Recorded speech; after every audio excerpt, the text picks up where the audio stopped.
Hello everyone. Today we start our new topic, electric motor. This is the important topic for exam purpose.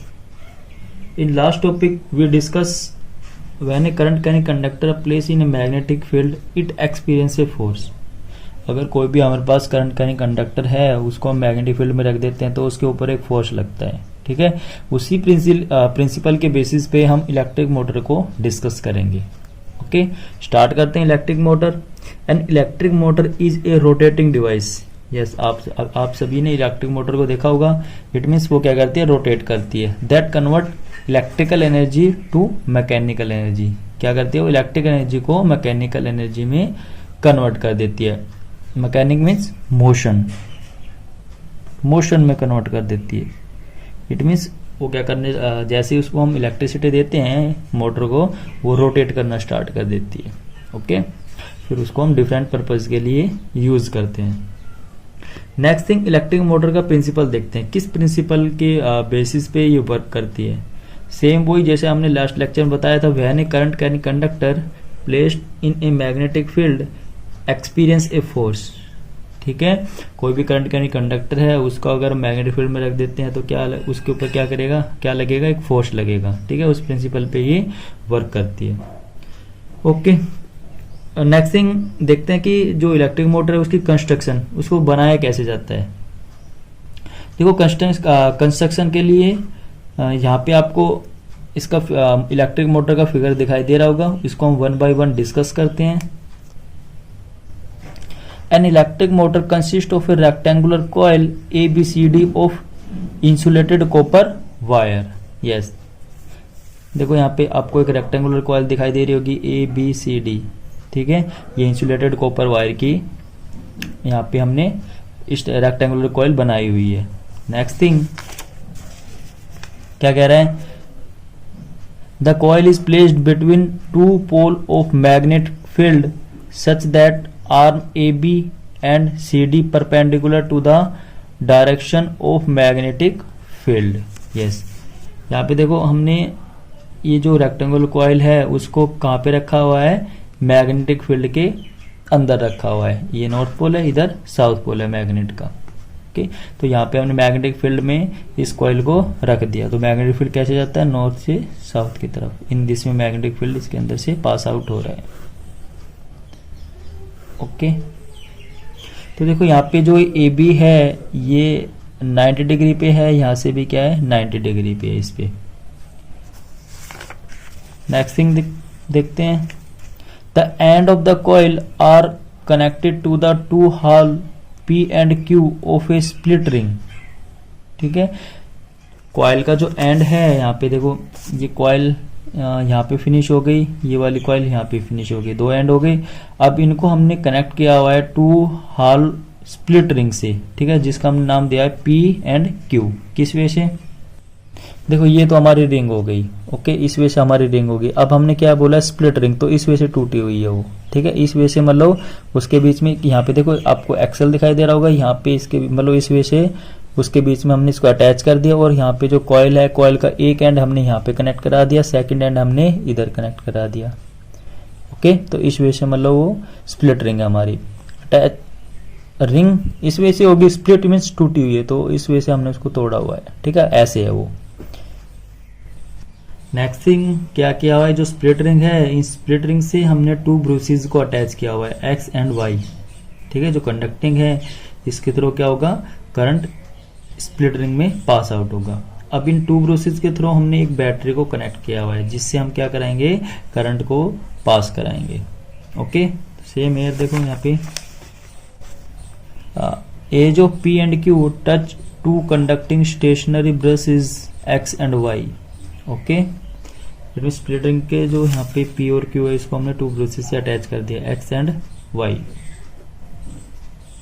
ये होगी इसकी construction. अब working देखते हैं, work कैसे करती है. तो फर्स्टली हमें वर्क कराने के लिए क्या करना पड़ेगा, इसको की को क्लोज किया हुआ है मैंने, की को क्लोज करना होगा तो इसके अंदर से करंट पास आउट होगा.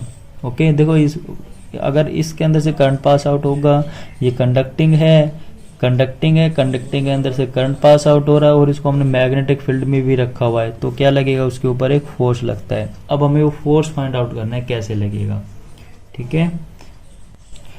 वर्किंग देखते हैं इसकी।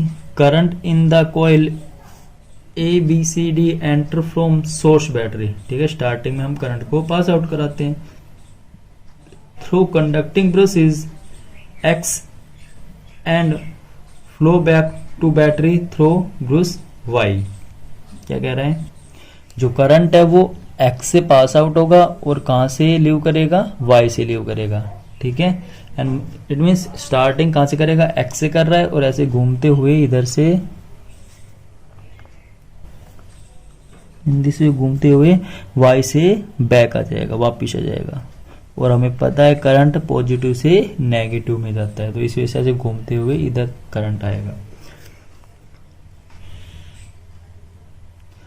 Next, current in the arm AB the coil flow from A to B। Yes, आपको एक आर्म दिख रही होगी, इसमें जो करंट फ्लो रहा है फ्रॉम A टू B हो रहा है। नेक्स्ट थिंग, जो आपको सेकंड आर्म दिख रही है CD, इसमें करंट कैसे फ्लो हो रहा है, C टू D फ्लो हो रहा है, ओके। नेक्स्ट थिंग देखो, हमें ये भी पता चल गया कि जो करंट की डायरेक्शन इधर है और मैग्नेटिक फील्ड की डायरेक्शन इधर है, ठीक है। तो हम arm AB and arm CD में फोर्स निकाल सकते हैं कि ये जो कॉइल है ये किधर रोटेट करेगी, यस और नोट। इस वजह से लेट अस सपोज ये हमारी कॉइल है ऐसे रखी हुई है मैग्नेटिक फील्ड के अंदर, ये AB आर्म मान लेते हैं, ये मान लेते हैं CD आर्म में, ठीक है। अब इसमें इधर ऐसे करंट पास आउट हो रहा है इन दिस वे, तो मैग्नेटिक फील्ड में भी है तो इसके ऊपर एक फोर्स लगेगा। फोर्स लगने से देखते हैं कि ये ऐसे इधर रोटेट करेगा या ऐसे रोटेट करेगा, ठीक है। तो अब तो हम अप्लाई करते हैं Fleming left hand rule. Yes, apply Fleming left hand rule. A to B means current A से B में जा रहा है और जो मैग्नेटिक फील्ड है वो इधर से इधर जा रहा है, तो फ्लेमिंग लेफ्ट हैंड रूल को अप्लाई करना है कुछ इन दिस वे। तो देखो, हमें पता है कि जो इंडेक्स फिंगर है, ये वाले फिंगर है, ये मैग्नेटिक फील्ड में और जो आपकी मिडिल फिंगर है वो करंट में, तो इन दिस वे जाएगा, करंट उधर गया, मैग्नेटिक फील्ड इधर गया ये। तो देखो थंब किधर जा रहा है, नीचे की तरफ जा रहा है। इट मीन्स जो फोर्स लगेगा इसमें वो किधर लगेगा, डाउनवर्ड लगेगा, ठीक है। मीन्स कहने का ये है कि जैसे ऐसे कॉइल रखी हुई है तो जो AB पार्ट है वो नीचे की तरफ जाएगा, ठीक है। AB पार्ट किधर जाएगा, नीचे की तरफ। तो हमें AB पार्ट का तो पता चल गया कि वो डाउनवर्ड जाएगा। अब हमें CD पार्ट को देखना है, CD पार्ट किधर जाएगा, ठीक है। तो देखो CD पार्ट में जो करंट है वो इधर आ रहा है हमारी तरफ, तो करंट हमारी तरफ आ रहा है, तो इट मीन्स कुछ इन दिस वे हो गया, करंट हमारी तरफ आ रहा है, मैग्नेटिक फील्ड उधर जा रहा है, तो फोर्स किधर लग रहा है, अपवर्ड। तो ऑफकोर्स जो ये कॉइल है ये ऐसे रोटेट करेगी, यस और note.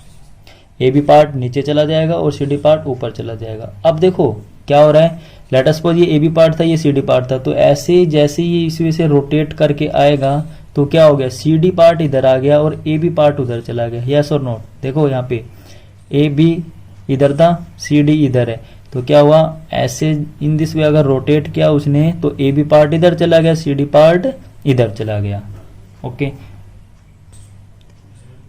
On applying Fleming left hand rule for the direction of force, we find that the force acting on arm AB pushes downward. Yes, हमने बता दिया, while the force acting on arm CD pushes upward.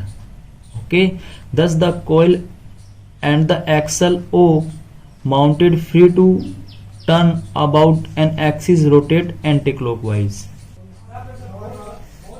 Next thing, जैसे हमारी coil है, इस coil के साथ एक एक्सल लगा हुआ है, जैसे मोटर के अंदर आपने देखा होगा जिसपे मतलब वो ब्लेड लगी होती है, तो जैसे हम मोटर में करंट को पास आउट कराते हैं तो वो ब्लेड भी क्या करती है, रोटेट करती है।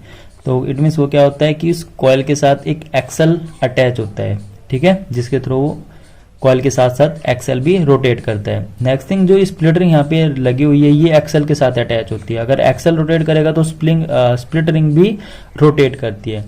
तो देखो जैसे हमने 1/2 रोटेशन कंप्लीट करा है, इन दिस वे था तो ऐसे हो गया, तो 1/2 रोटेशन कंप्लीट हुआ तो क्या हो गया, जो इधर स्प्लिट रिंग थी Q वो अब उधर चली जाएगी और P वाली इधर आ जाएगी, ठीक है।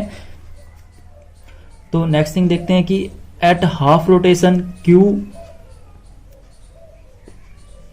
makes contact with the brushes X and P with brushes Y. C.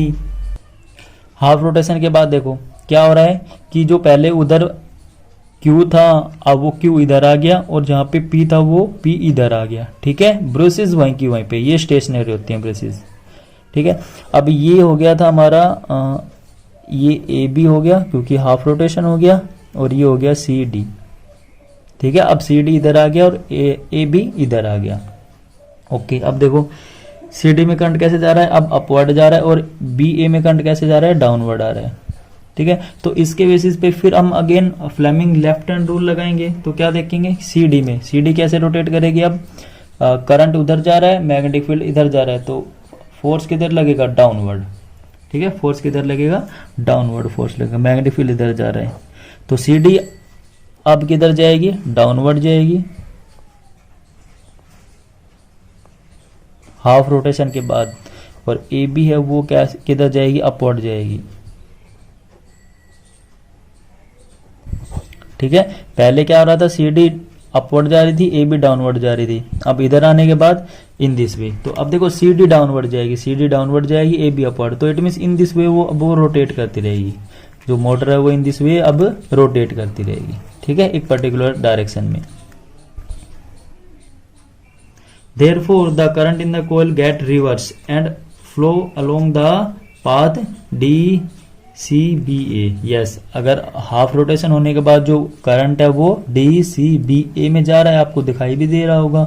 ठीक है, नेक्स्ट देखते हैं कि एक डेफिनेशन है कम्यूटेटर। कम्यूटेटर क्या होता है, a device that reverse the direction of flow of current through a circuit. ठीक है, अगर करंट की डायरेक्शन रिवर्स हो जाए उसको हम क्या बोल देते हैं, कम्यूटेटर। जो हमारी स्प्लिट रिंग है वो यही काम कर रही है, एक्सल के थ्रू जो स्प्लिट रिंग लगी हुई है वो यही काम कर रही है, वो इन दिस वे रोटेट हो रही है। तो रोटेट होने से जो करंट की डायरेक्शन है वो भी क्या हो रही है, रिवर्स हो रही है। पहले A से B में जा रहा था करंट, आपने देखा होगा, फिर कहां से जा रहा है, D से C में जा रहा है। ठीक है, 1 मार्क्स में डेफिनेशन आ सकती है। तो क्या होता है, ए डिवाइस होता है that reverse the direction of flow of current. Next thing, due to reverse current the direction of force acting on the two arm AB and CD also reverse. Yes, अब जो इनमें करंट है वो reverse हो रहा था, then जो force लग रहा था उनके ऊपर वो भी रिवर्स हो गया, क्योंकि मैंने पहले बताया था जो CD में जो फोर्स लग रहा था वो अपवर्ड लग रहा था और AB में डाउनवर्ड लग रहा था। तो देखो यहाँ पे अपोजिट हो गया फोर्स, अब CD में डाउनवर्ड लग रहा है और AB में अपवर्ड लग रहा है। तो इट मीन्स करंट रिवर्स होने से जो यहाँ पे फोर्स की डायरेक्शन है वो भी क्या हो जाएगी, रिवर्स हो जाएगी। The reversing of current is repeated at each half rotation. ठीक है, जैसे एक स्टार्टिंग यहाँ से है, ये हुआ, तो अब जो करंट है वो रिवर्स हो जाएगा, अगेन ऐसे गया, फिर करंट रिवर्स होगा। कहने का मीनिंग हाफ रोटेशन पे करंट क्या होगा, रिवर्स होगा। ठीक है, रिवर्स हो गया, बोलते हैं रिपीट होता है। Giving rise to a continuous rotation of the coil and to the axle. उसकी वजह से क्या होता है, जो हमारी कॉइल है मोटर की वो क्या करती है, कॉन्टिन्यूअसली रोटेट करती रहती है, और उसके साथ जो एक्सल लगा हुआ है वो भी रोटेट करता रहता है। कुछ यूजेस देख लेते हैं इलेक्ट्रिक मोटर के। तो electric motor used in electric fan. Electric fan में आपने मोटर को देखा होगा, तो वो भी कौन सी होती है, इलेक्ट्रिक मोटर होती है। जैसे हम करंट पास कराते हैं फैन के अंदर तो क्या होती है, वो रोटेट करना स्टार्ट कर देती है। तो किस प्रिंसिपल पे बेस है, इसी प्रिंसिपल पे बेस है वो। ठीक है, रेफ्रिजरेटर हो गया, मिक्सचर हो गया, वॉशिंग मशीन हो गई, कंप्यूटर, MP3 प्लेयर। ठीक है, MP3 प्लेयर के अंदर जो रोटेशन होता है वो मतलब उसमें मोटर लगी होती है। तो ये सारे किसके एग्जाम्पल है, इलेक्ट्रिक मोटर के एग्जाम्पल है। ओके, ये था आपका इलेक्ट्रिक मोटर। इसको एग्जाम में डायरेक्ट पूछ लिया जाता है 6 मार्क्स में। ओके, इस लेक्चर को हम यहाँ पे स्टॉप कर रहे हैं। Bye dear students.